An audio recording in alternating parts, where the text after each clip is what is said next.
Bonjour et bienvenue. Aujourd'hui, on met un peu de côté les grandes analyses, les rapports stratégiques, pour se pencher sur quelque chose de beaucoup plus viscéral. 80 minutes. 80 minutes qui peuvent sauver toute une saison. On va se concentrer sur une seule source. Un article du site d'info sénégalais, WeSport. Et avec ça, on va décortiquer un seul match de foot. Mais je vous préviens, c'est un vrai thriller psychologique. Alors le match, c'était ce dimanche 8 février 2026, en Première Ligue anglaise. Brighton contre Crystal Palace. Bon, a priori, c'est pas l'affiche de l'année. Sauf que, pour Crystal Palace, c'était bien plus qu'un match. L'article nous plante le décor direct. Le club, il n'avait pas gagné une seule rencontre depuis le 11 décembre. 12 matchs. 12 matchs de suite sans victoire. Dans le monde du foot de haut niveau, c'est une chute libre, quoi. Et c'est justement cette chute qu'on va analyser. Notre mission aujourd'hui, si on peut dire, c'est de comprendre la mécanique d'une crise sportive. Et surtout, ce qu'il faut pour en sortir. Comment un seul but, une seule action peut agir comme un défibrillateur pour un club entier. On va explorer un peu la psychologie du doute, le poids de la pression et le pouvoir, oui, presque magique d'une victoire, même la plus moche qui soit. C'est une plongée dans la tête de sportifs qui jouent bien plus que 3 points sur un terrain. Alors justement, parlons-en de cette crise. WeSport parle d'une équipe en grande difficulté. 12 matchs sans victoire, 9 en championnat. Là, c'est plus des stats, c'est un fardeau. On imagine l'ambiance, mais concrètement, ça se manifeste comment une spirale pareille au quotidien? C'est une excellente question parce que l'impact il est profond et insidieux. Ce n'est pas juste de la mauvaise humeur. Non, c'est plus que ça, j'imagine. Ah oui, bien plus. C'est un doute qui contamine absolument tout. Et ce qui est fascinant, c'est que ce doute n'est pas uniforme. Pour un défenseur, par exemple, ça peut vouloir dire ne plus oser une relance un peu risquée. Il va choisir la petite passe sur le côté, par peur de perdre le ballon. Et pour un attaquant, c'est cette fraction de seconde d'hésitation avant la frappe, là où d'habitude tout est instinct. Le doute, en fait, il paralyse des automatismes qui sont le fruit de milliers d'heures d'entraînement. Le corps répond plus de la même façon. C'est un peu comme quand on cherche un mot qu'on a sur le bout de la langue. Plus on se force, plus il s'échappe. C'est l'effort mental qui vient perturber un truc qui devrait être naturel. C'est exactement ça. Le maillot devient plus lourd, le ballon semble peser une tonne, et la pression, elle vient pas que de l'intérieur. Elle vient du coach, Olivier Glasner, dont chaque décision est scrutée, remise en question. Elle vient des médias, qui parlent que de la crise, et puis des supporters, dont les encouragements peuvent se transformer en une attente super angoissante. Chaque minute qui passe sans marquer à domicile, ça devient compte à rebours. Et là, en plus, il jouait à l'extérieur, ce qui peut être à la fois... Un soulagement et un handicap. Voilà, moins de pression directe, mais aussi moins de soutien. Et pour compliquer le tout, l'adversaire, Brighton, était pas au top non plus. L'article le dit, il restait sur 3 matchs sans victoire. C'était pas un géant face à un nain, c'était un peu un duel de convalescence. Et c'est là que ça devient passionnant. Parce que la tension, elle est double. Et elle est réciproque. Pour Crystal Palace, c'est la peur de jamais s'en sortir, de s'enfoncer encore. Mais pour Brighton, c'est la peur panique de devenir l'équipe qui relance un adversaire à l'agonie. Personne ne veut être ce tremplin, tu vois. Ah oui, je vois très bien. Perdre chez soi contre l'équipe la plus en méforme du championnat. C'est le signal que votre propre mauvaise passe pourrait devenir une vraie crise. Du coup, on a 2 peurs qui s'affrontent sur le terrain. Ce qui nous amène à la rencontre. L'article donne une phrase très révélatrice. C'était une rencontre qui n'a pas été très riche en termes d'occasion. Ça confirme complètement cette idée de 2 équipes paralysées par la peur. Mais alors, concrètement, sur le terrain, ça ressemblait à quoi ce match? Ça ressemblait à une partie d'échecs où les 2 joueurs ne font qu'avancer et reculer leurs pions, sans jamais oser attaquer l'arène, quoi. Tactiquement, on parle de bloc défensif bas. Pour Crystal Palace, par exemple, ça veut dire qu'ils défendaient sûrement pas à 4, mais plutôt avec une ligne de 5 et 4 milieux juste devant. Les ailiers, comme Ismaël Assar, dont le rôle c'est d'attaquer, ils passent 80% du temps à courir vers leur propre but pour aider le défenseur. Donc même quand Palace récupérait le ballon, la situation était quasi impossible pour les attaquants. Exactement.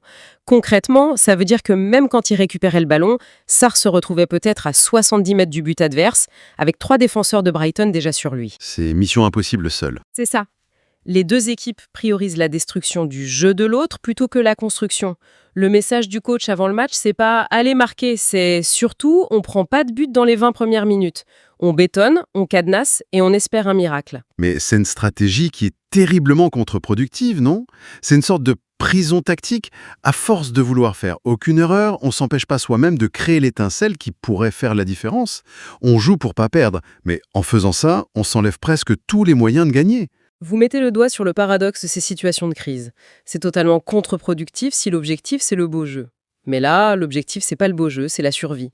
Pour un coach comme Glasner, la priorité, c'est d'arrêter l'hémorragie. Une nouvelle défaite, même en jouant bien, aurait été dévastatrice. Alors qu'un 0-0, moche mais solide, aurait été vu comme un premier pas, un signe que la défense tient. D'accord, on stabilise le patient avant de penser à la suite. C'est la logique du médecin d'urgence, tout à fait. Et dans ce genre de match, il n'y a que 3 façons de s'en sortir. Une erreur de l'autre, un coup de pied arrêté, ou le geste fou d'un seul joueur. Et ce geste fou, c'est précisément ce qui s'est passé. On arrive au cœur de l'article de Wisport. 61e minute. Plus d'une heure de jeu tendu, fermé, frustrant. Et là, l'ailier sénégalaire de Palace, Ismaïla Sarr, qui marque l'unique but. L'article précise qu'il a été idéalement servi par l'Ivoirien Yvan Guessand. C'est cette connexion qui a fait sauter le verrou. L'article utilise le mot « précieux » pour qualifier ce but et c'est un euphémisme. Ce but, c'est une déflagration émotionnelle. Pensez à ce que ça représente. Après presque 2 mois de doutes, de critiques, d'entraînement sous la pluie, la tête basse, un instant de lumière. C'est la fin du cauchemar qui se dessine. Exactement. C'est la validation que le travail paie, enfin. C'est le son du sifflet de l'arbitre qui vous réveille d'un mauvais rêve. Et pour un joueur comme Sarr, qui est un des leaders offensifs de l'équipe, j'imagine que la pression sur ses épaules était juste énorme. Qu'est-ce que ça représente de marquer ce but-là dans ce contexte-là? Ça représente tout. Un attaquant qui marque pas pendant longtemps, c'est comme un commercial qui signe aucun contrat. Il commence à douter de sa propre valeur. Ce but pour Sarr, c'est une libération personnelle avant d'être collective. Il redevient le héros, le sauveur, celui sur qui on peut compter. Et c'est très important que l'article mentionne le passeur, Guessant. Ça montre que même dans un exploit individuel, il y a une part de collectif. Oui, c'est pas un truc qui sort de nulle part. Non, c'est l'intelligence de la passe de l'un combinée à la qualité de la finition de l'autre. Ça recrée des liens de confiance qui étaient sûrement effrités. Et comment ça change la dynamique des 100 dernières minutes? On ne joue plus du tout de la même manière, j'imagine. Ça change tout. L'état d'esprit bascule instantanément. Avant le but, l'équipe jouait avec la peur de perdre. Après le but, elle joue avec la rage de conserver ce résultat. Chaque tacle, chaque course défensive prend un sens nouveau. Ce n'est plus une corvée, c'est la protection d'un trésor. On a quelque chose à défendre, enfin. Voilà, quelque chose de concret à défendre. Ça redonne de l'énergie, de la concentration. Pour une équipe qui a oublié le goût de la victoire, tenir un 1-0 pendant une demi-heure, c'est un exercice mental et collectif qui est fondateur.